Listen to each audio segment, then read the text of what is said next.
Mesdames et messieurs, chers téléspectateurs, bienvenue à votre émission H comme hémicycle.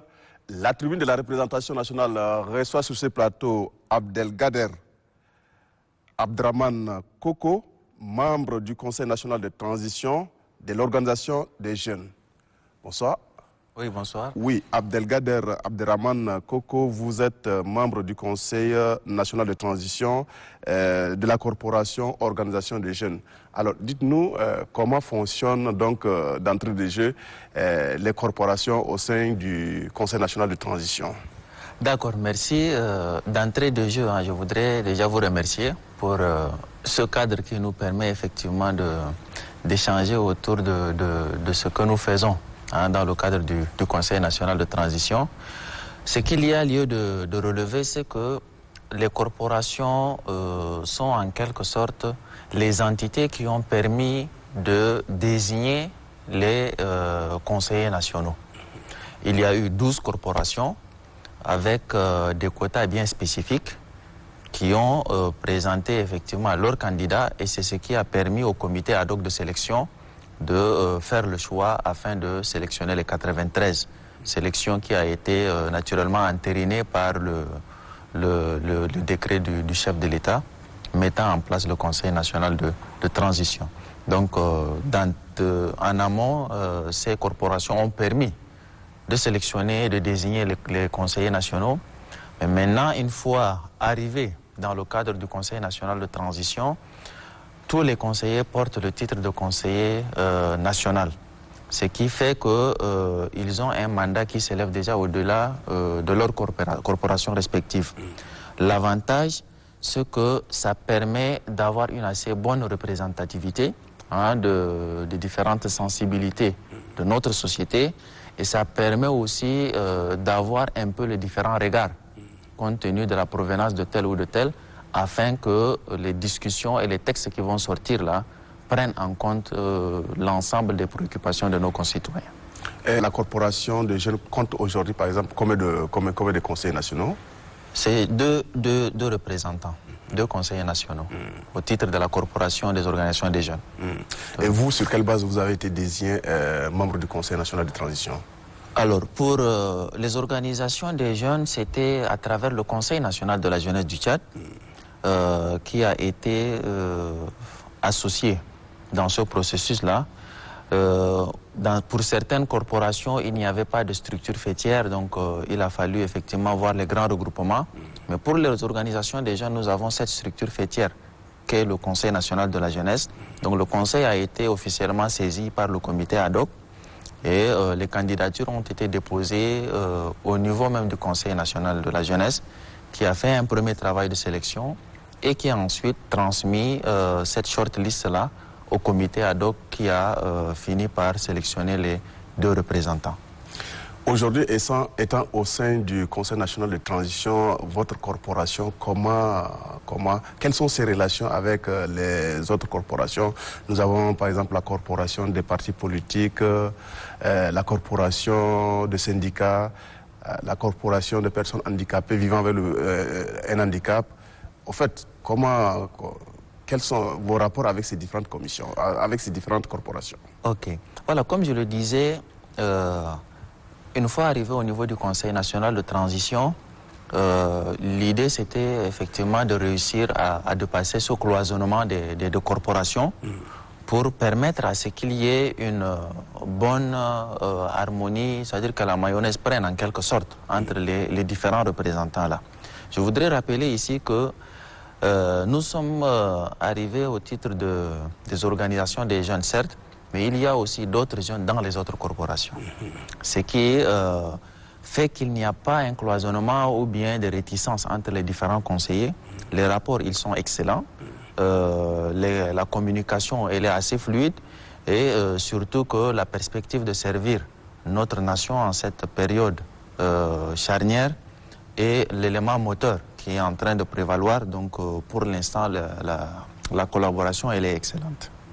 Aujourd'hui, vous êtes au sein de la corporation de l'organisation des jeunes. Est-ce que vous pouvez, par exemple, intervenir dans la corporation des partis politiques ou des syndicats? Alors, les interventions ne se font pas dans les corporations. les corporations ont permis de désigner des représentants. Maintenant, il y a des sujets qui sont soumis à l'appréciation des conseillers nationaux. Indépendamment de leur corporation, les conseillers se prononcent. Ce qui fait qu'il peut y avoir une question qui a trait à la vie politique, une question qui a trait à la cause des personnes vivant avec un handicap, une question qui a trait à la jeunesse, à la femme. Chacun, en fonction de son ressenti ou de son expérience, il intervient sur ces sujets-là. Donc, il n'y a pas de sujet réservé à telle ou telle corporation et il n'y a pas de débat interne aux différentes corporations au sein du CNT en tant que tel.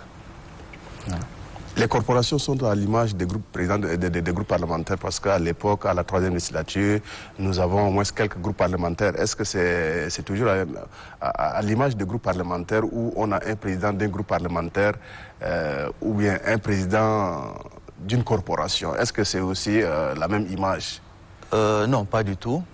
Pas du tout parce que au niveau des corporations, ce sont simplement des membres qui ont été désignés et qui sont là. Les groupes parlementaires, ils avaient une structure bien déterminée, avec le président, avec un mode de fonctionnement, etc. Mais là, pour les corporations, c'est vrai que il y a certaines affinités du fait que les gens soient venus un peu du même bord, qu'ils aient un peu vécu la même expérience par rapport à la thématique qui a sous-tendu leur désignation. Mais en interne, il n'y a pas de structuration en tant que telle, surtout qu'il y a des corporations qui ont 2 représentants, d'autres qui en ont un peu plus et tout ça. Donc ce n'est absolument pas la même configuration que celle des groupes parlementaires. Oui, s'il fallait parler de votre feuille de route en tant qu'organisation des jeunes, quelle est donc votre feuille de route en étant au Conseil national de transition? Ok. Alors, l'idée ici, c'est aussi de réussir à mettre en exergue cette impérieuse nécessité de faire accorder nos visions.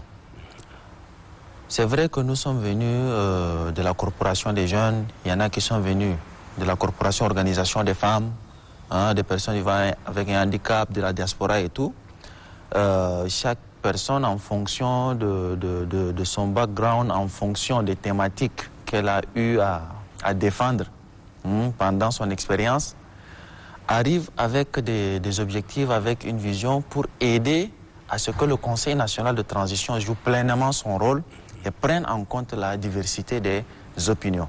Donc il n'y a pas une feuille de route toute tracée pour dire voilà ce que moi je viens faire. Nous avons bien évidemment ces attentes au niveau de la jeunesse que nous porterons à l'appréciation du Conseil national de la jeunesse le moment venu, mais il n'y a pas de fixation en tant que telle ou bien de rigidité dans ces approches-là. Donc c'est beaucoup plus cet aspect-là. Maintenant, s'agissant de ce qui se dégage en dehors du Conseil national de transition, comme attente de la jeunesse, il y a ce processus de concertation quasi-permanente, cette lecture qui est facilitée par le fait que nous émanons de ce milieu-là, et ça nous permet d'être un peu plus à l'aise quand il s'agit de se prononcer sur les questions relatives à la jeunesse. Mais nous ne nous cantonnons pas à une position figée, mais c'est beaucoup plus permettre à ce que de part et d'autre les idées viennent, qu'on réussisse à les harmoniser et à ressortir quelque chose de cohérent ensemble au-delà de toute corporation. Oui, et pour des questions par exemple liées à la jeunesse, à partir de quel mécanisme vous allez donc revenir au niveau de la base de la jeunesse pour porter un peu les problèmes que vit la jeunesse? D'accord. Alors le canal indiqué, c'est cette structure fêtière qu'est le Conseil national de la jeunesse. C'est à travers cette structure-là que nous sommes arrivés au niveau du Conseil national de transition. Et s'il y a aujourd'hui nécessité de remonter des éléments en lien avec les desiderata de la jeunesse et tout ça, c'est à travers le Conseil national de la jeunesse que nous avons ces émanations-là. S'il y a aujourd'hui des éléments à transmettre, à communiquer aux organisations des jeunes, c'est à travers le Conseil national de la jeunesse, naturellement, que nous allons passer. Et il y a lieu aussi de souligner que le Conseil national de la jeunesse du Tchad est un organe sous tutelle du ministère de la jeunesse, de la promotion des sports et de l'entrepreneuriat. Ce qui fait qu'il y a cet organe-là qui est chargé de la mise en œuvre de la politique nationale en matière de jeunesse, en matière d'entrepreneuriat, en matière de sport. Et ça nous permet, à travers ces mécanismes et ces organes qui existent là, de réussir à créer la synergie nécessaire pour faire remonter ce qu'il y a comme priorité, mais aussi pour transmettre les messages et profiter de ces canaux de transmission-là, des messages envers les jeunes. Et cela n'exclut pas, je vais terminer par là, peut-être cela n'exclut pas des échanges directs avec les jeunes. Parce que nous sommes de ce milieu et je peux vous rassurer que au quotidien, nous échangeons, nous discutons, nous essayons de voir un peu ce que la jeunesse peut apporter pendant cette période de transition, ce que la jeunesse attend dans le cadre de cette période de transition et réussir à mettre tout cela en lumière. Oui, mettre tout cela en lumière aujourd'hui, quand on essaie de jeter un regard critique dans nos rues, nos rues sont alimentées avec des crises, nos rues sont en évolution, des manifestations de jeunes par-ci par-là. Est-ce que ce n'est pas un danger pour cette période de transition où on voit les jeunes dans les rues? Naturellement, notre souhait, c'est que cette transition-là soit la plus apaisée possible. Et l'apaisement implique effectivement de maintenir ce dialogue, cette communication, ces échanges-là de manière conciliante. C'est tout à fait normal que l'on remarque que c'est beaucoup plus les jeunes qui sont à l'avant parce que la jeunesse représente une grande partie de la population. Donc lorsqu'il y a ce genre de manifestation, ce genre de réaction, ce sont beaucoup plus les jeunes qui sont là, qui sont sur le terrain. Alors, les revendications, les manifestations, elles couvrent divers ordres, que ce soit politique, que ce soit par rapport à l'emploi, etc. et tout ça. Donc, l'idée, c'est vraiment de miser sur cette approche de communication. Réussir à écouter l'autre, mais réussir à comprendre également son interlocuteur. Parce que ce n'est pas facile. Nous nous sommes retrouvés dans une période à laquelle nous ne nous attendions pas.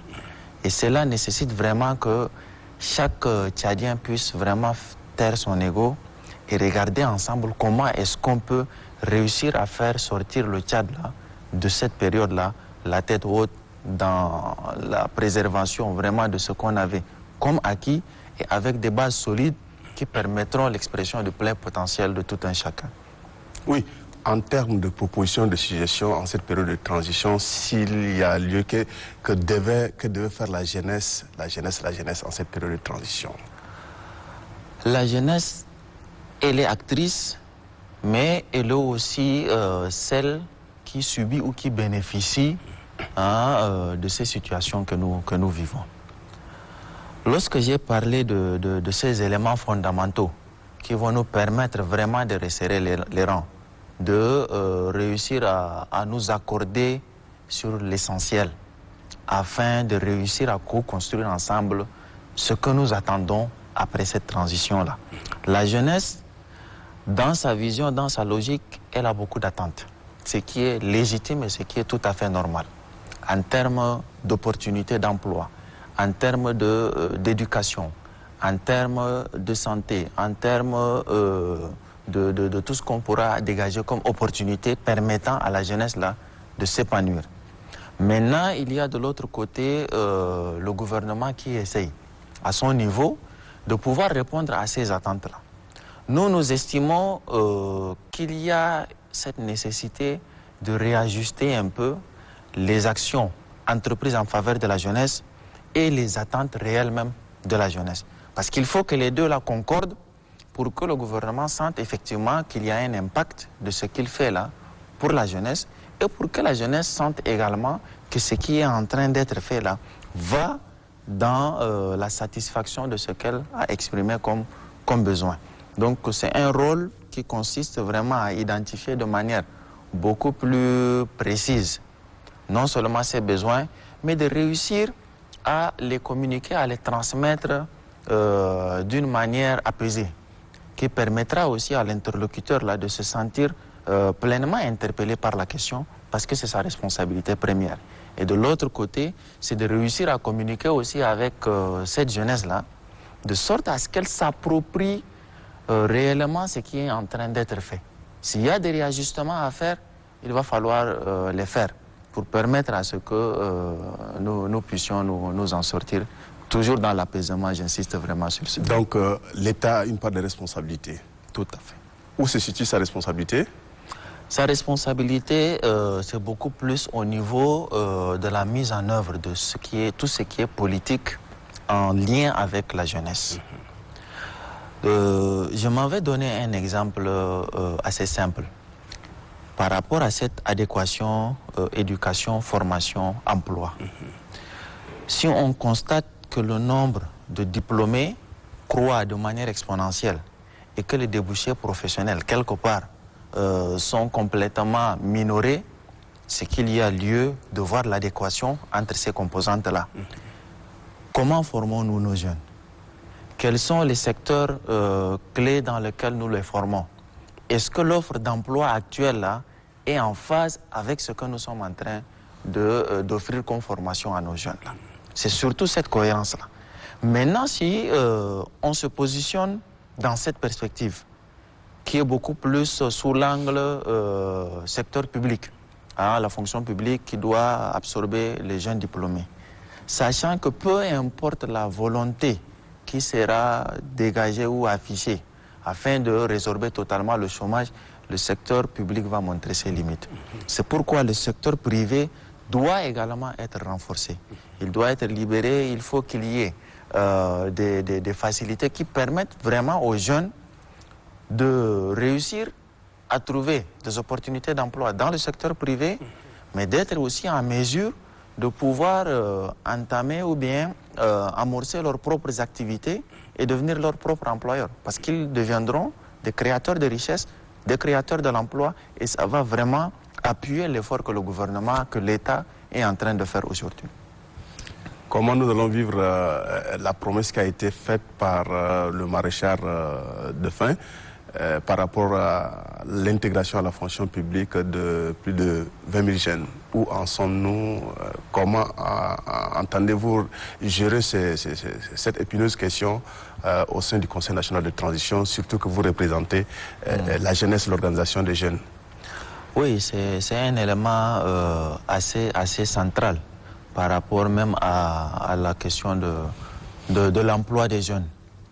Lorsque cette annonce a été faite, naturellement, cela a été accueilli avec beaucoup d'enthousiasme par la jeunesse et un effort conséquent a été fait parce qu'on était autour de 8 000 jeunes qui étaient déjà recrutés.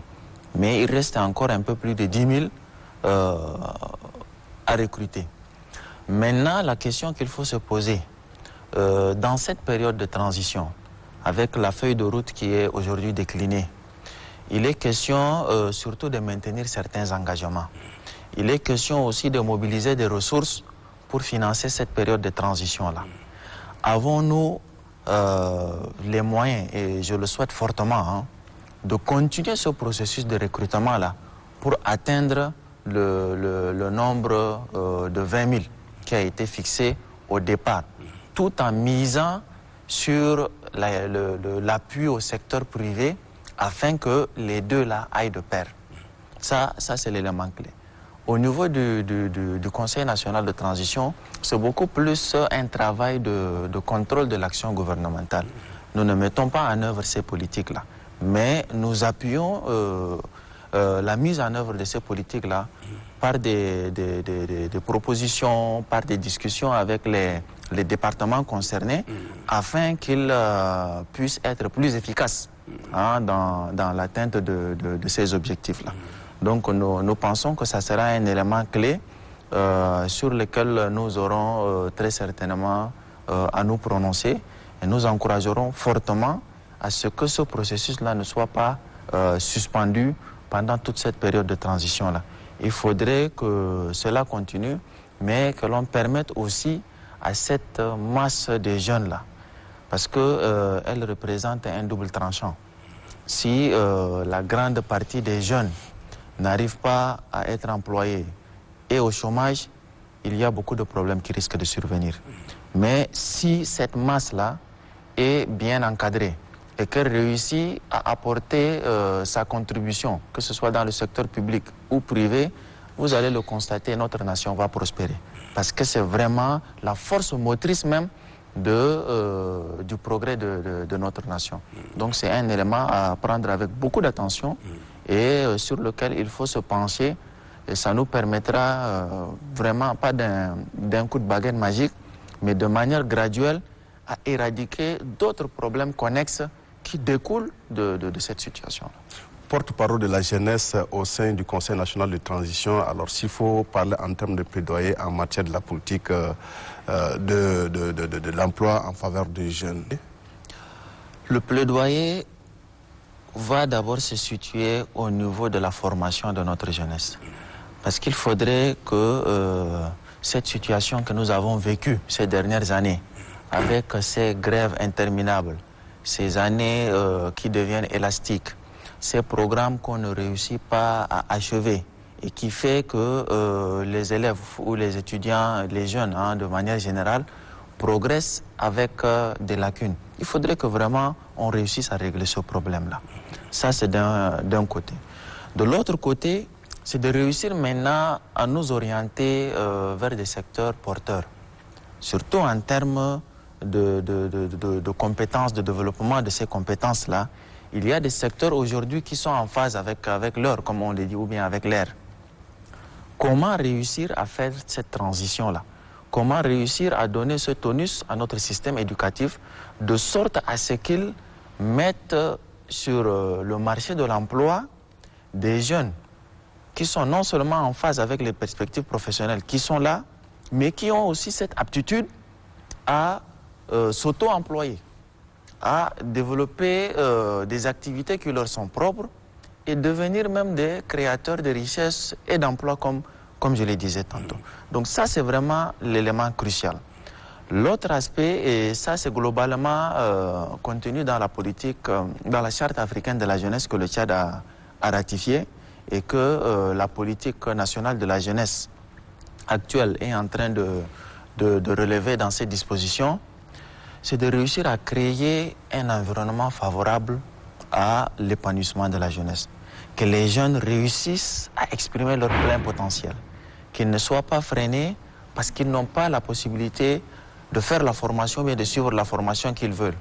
Qu'ils ne soient pas freinés parce que dans leur parcours ou dans leur cursus, ils ont manqué de professeurs de tel ou de professeurs de tel et que cette lacune-là les a rattrapés plus tard. Qu'ils ne soient pas aussi pénalisés par le fait que, en termes de système sanitaire, en termes de protection, en termes d'opportunités d'emploi, que les conditions sont vraiment là. Que le jeune, dès ses premiers pas, ait déjà tous les atouts qu'il faut. Maintenant, on ne va pas simplement braquer les phares sur le gouvernement, sur l'État, mais nous-mêmes en tant que jeunes, s'il y a ces opportunités-là, ne soyons pas attentistes et ne dormons pas non plus. Il faudrait aussi faire un effort, montrer que nous avons la capacité de pouvoir nous approprier tout ce qui est mis à notre disposition là. Que nous avons cette possibilité-là d'être des acteurs, non seulement du progrès économique de notre nation, mais des acteurs qui permettent aussi d'impulser cette nouvelle mentalité, cette nouvelle approche qui permettra à notre société, essentiellement jeune là, de pouvoir prospérer.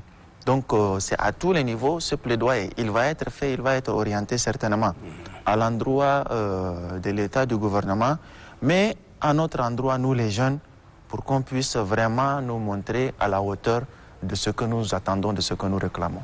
Oui, votre dernier message en faveur à l'intention des jeunes, surtout en cette période de transition. Le message que je pourrais adresser en cette période de transition, c'est que chacun puisse faire un peu cet examen de conscience, que chacun puisse mesurer la portée des actes qu'il entend poser ou mener. Parce que vous voyez, nous avons connu des épisodes assez difficiles par le passé. Certains d'entre nous n'avaient pas vécu ces épisodes-là. Mais à travers ce que les parents ont raconté, à travers ce que l'histoire nous a rapporté, nous avons vu que c'est très difficile. Nous ne sommes pas obligés de repasser par ces périodes ou ces moments difficiles-là pour comprendre et se dire non, non, non, c'est pas bon, nous sommes sur la mauvaise direction. Il faut faire cette action de prévention dès maintenant, voir où est-ce que ça nous mène. L'intérêt que la nation aura si jamais sa jeunesse réussit à se fédérer, réussit à agir de manière constructive et réussit surtout à traiter les problèmes qui sont les siens là, dans la maturité, dans l'apaisement. C'est surtout ces deux éléments-là. Les attentes sont énormes, elles sont légitimes, mais il y a cette manière de procéder là qui nous permettra de réussir à obtenir satisfaction de ces attentes-là sans mettre sens dessous notre pays. Parce qu'on risque d'arriver à un stade où on ne réussira même plus à réclamer quoi que ce soit parce que nous avons développé des clivages, parce que nous avons laissé véhiculer la haine, parce que nous avons nourri des idées sans savoir concrètement ou bien sans savoir précisément que ces idées-là sont en train de nous détruire nous-mêmes. Mesdames et messieurs, chers téléspectateurs, ainsi prend fin notre rendez-vous de ce soir. Nous venons de recevoir sur ce plateau conseiller Abdelgader Abderrahmane Koko. Il est membre du Conseil national de transition de l'Organisation des jeunes. Au revoir et à la prochaine.